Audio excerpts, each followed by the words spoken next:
સુરતમાં વરાછા વિસ્તારમાં રહેતા રવજી રૂપારેલિયા અને હિંમત વોરા લૂંટેરી દુલ્હનનો ભોગ બન્યા છે। શહેરમાં લૂંટેરી દુલ્હન ગેંગનો વધુ 2 યુવકો ભોગ બન્યાનો કિસ્સો પ્રકાશમાં આવ્યો છે। વરાછા વિસ્તારમાં રહેતા 2 યુવકોને ગેંગના સભ્યોએ લગ્ન કરવાની લાલચ આપી 2 યુવતીઓ બતાવી હતી, જે બાદ એક યુવક સાથે લગ્ન કરાવી અને બીજા યુવક સાથે સગાઈ કરાવી બંને યુવકોના પરિવાર પાસેથી રોકડ, સોના ચાંદીના દાગીના મળી 2,46,000ની મત્તા પડાવી ફરાર થઈ ગયા હતા। પોલીસ પાસેથી મળતી માહિતી મુજબ અશ્વિની કુમાર રોડ પર આવેલા રિદ્ધિ એપાર્ટમેન્ટમાં રહેતા મૂળ રાજકોટના 58 વર્ષીય હિંમતભાઈ ગોરધનભાઈ બોરાએ વરાછા પોલીસ સ્ટેશનમાં વિપુલ કાંજીભાઈ મહેતા, સંજયભાઈ ઉર્ફે પ્રવીણભાઈ ગાબાણી કુંતાનો ભાઈ અને કુંતાની માતા પદ્મા અને અનિલ વિરુદ્ધમાં ફરિયાદ નોંધાવી છે। ફરિયાદમાં જણાવ્યા મુજબ હિંમતભાઈની ઓળખાણ તેમની ખોડિયારનગર સોસાયટીમાં રહેતા વિપુલભાઈ મહેતા સાથે થઈ હતી। જોકે હાલમાં તેઓ અશ્વિની કુમાર રોડ ખાતે રહેવા આવી ગયા છે। ગઈ તારીખ 7 ઓગસ્ટના રોજ માતાવાડી ચોકસી બજાર ખાતે તેમના મિત્ર રવજીભાઈ રૂપવતિયા તેમને મળ્યા હતા। તેમણે તેમને બજરંગનગરમાં વિપુલભાઈ મહેતા કરી એક મહારાષ્ટ્ર છે, તેમની પાસે લગ્ન માટે છોકરીઓ હોવાનું જણાવ્યું હતું।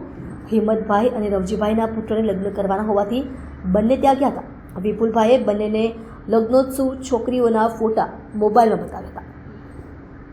સુરત શહેરના વરાછા પોલીસ સ્ટેશનમાં લગ્નની લાલચ આપી અને ફરિયાદી તથા એમના એક મિત્ર એમ 2 જણ જોડે પોતે લગ્ન માટે છોકરી શોધી આપી અને ફરિયાદીના મિત્રને એટલે કે શાહેદને લગ્ન કરાવી આપી અને શાહેદ પાસેથી 1,47,000 રૂપિયા તેમજ ફરિયાદીના દીકરાના લગ્ન માટે પણ કન્યા બતાવી તેમની પાસેથી 99,300 રૂપિયા લઈ અને બંને કન્યાઓ પોતે આ રીતે સામાજિક વિધિ કરી અને લગ્નની બાબતે છેતરપિંડી કરવા અંગેની અને પૈસા પડાવી લેવાની વરાછા પોલીસ સ્ટેશનમાં છેતરપિંડીની તેમજ ગુનાહિત કાવતરા સાથેની ફરિયાદ નોંધવામાં આવેલી છે।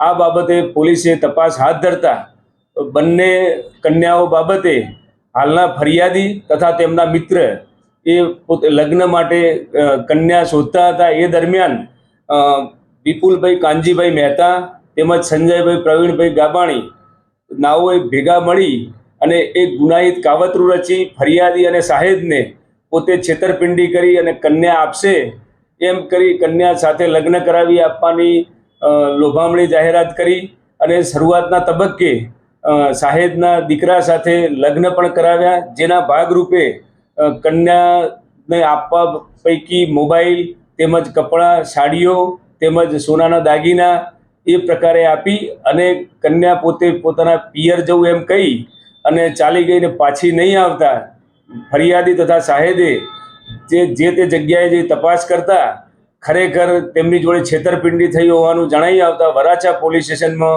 ફરિયાદ નોંધવામાં આવેલી છે। હાલ તપાસ ચાલુ છે।